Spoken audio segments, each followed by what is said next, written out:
Iran hasn't had a chance of using many of these military capabilities, so it's rather unknown, and it's very likely that it's quite old, and Iran is very well aware that it wouldn't have the capabilities to get into an all-out war with Israel and the US.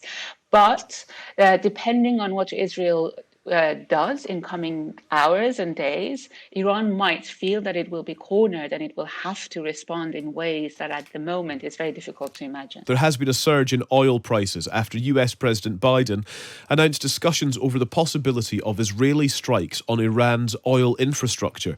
Despite this, Biden says he believes an all-out war in the region can still be avoided. Rana Rahimpour is an Iranian-British journalist. Rana, good morning. Good morning, Callum. It's good to speak to you. Now, I hesitate to talk down President Biden's interventions, but it strikes me that actually, in considering how much influence he's had since October the 7th last year, it seems pretty minimal, certainly publicly. It definitely seems minimal, and that leaves many Iranians and, in fact, people across the Middle East in great fear, not just about Iran's oil refinery, but also about Iran's nuclear infrastructure. Even though President Biden has said that he doesn't support Israel if Israel decides to attack Iran's nuclear infrastructure, but his lack of support doesn't mean that Israel won't go ahead. And as you can imagine, many in the region are very scared about the consequences of such attacks. One of the thoughts here is that Iran's strikes against Israel just a couple of days ago were largely performative, similar to the strikes from several months ago. And I just wonder if that is fair to say, that they felt they had to do something in order to appease, I suppose, a domestic audience and domestic appetite, and that's kind of as far as Iran actually wants to go. Is there any way of determining the mood in Iran? Callum, it's difficult to know whether Iran was really hoping to cause damage or whether this is the limit of Iran's ability. Because some of those missiles have landed actually very close to, for example, the headquarters of Mossad in Tel Aviv. And many experts who have been watching the damage said that perhaps they were just not precise enough. So some analysts believe that Iran was actually hoping to hit some of these strategic places in Israel, and it simply failed, and because it doesn't have the technology to do so. But some people believe that it was just trying to respond out of desperation, because as we all know, Iran and its allies have been under a lot of pressure in recent months, especially in recent weeks after Hassan Nasrallah, the leader of Hezbollah, was assassinated in Beirut. So Iran felt that it had to respond, but whether it wanted to actually cause damage, it's very likely that it did.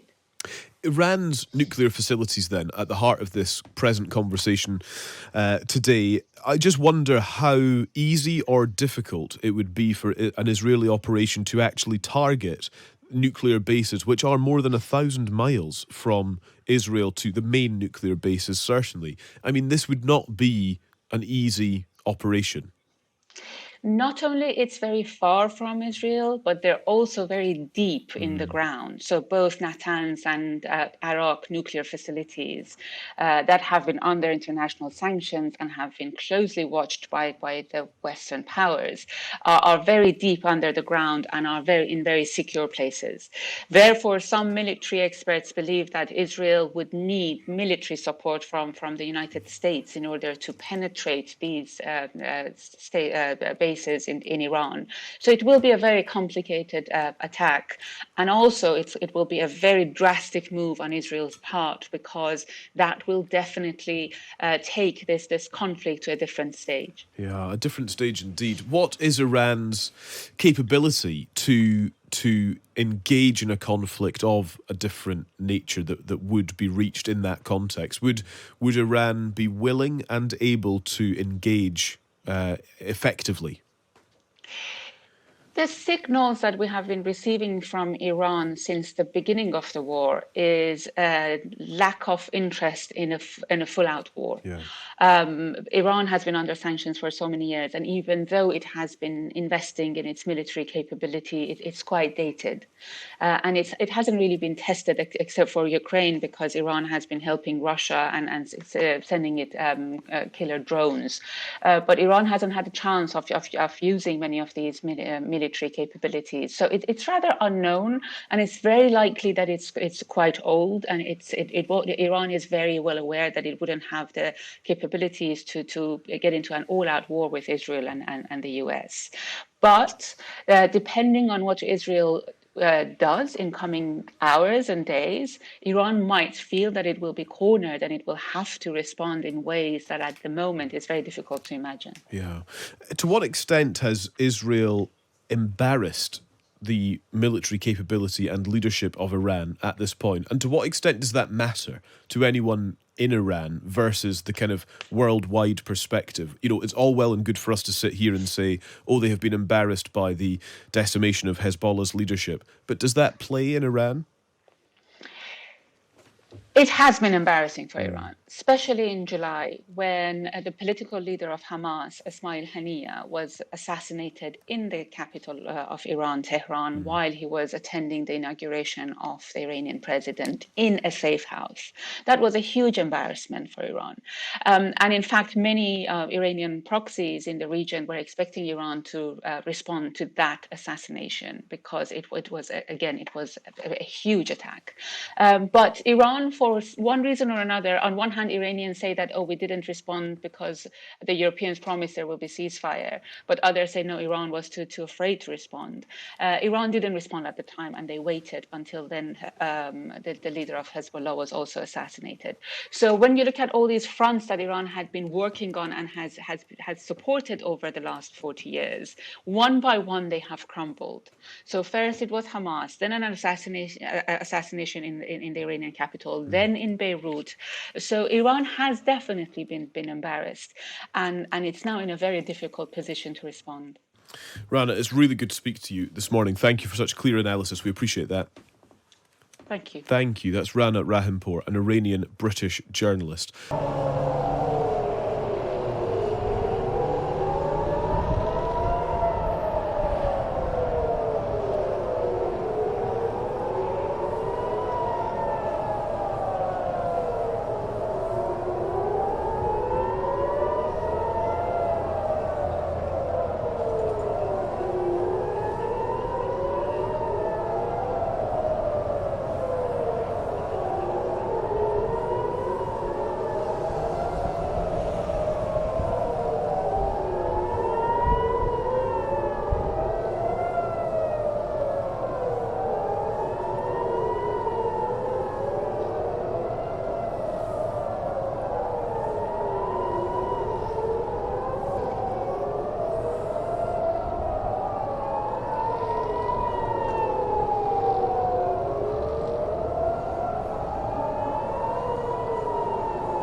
חברים, דברו איתנו בשש.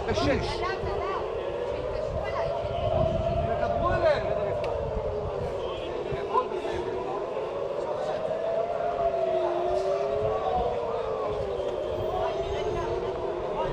אני רואה, אני גם מצלם אותם. עדיאל, אתם רואים אותנו?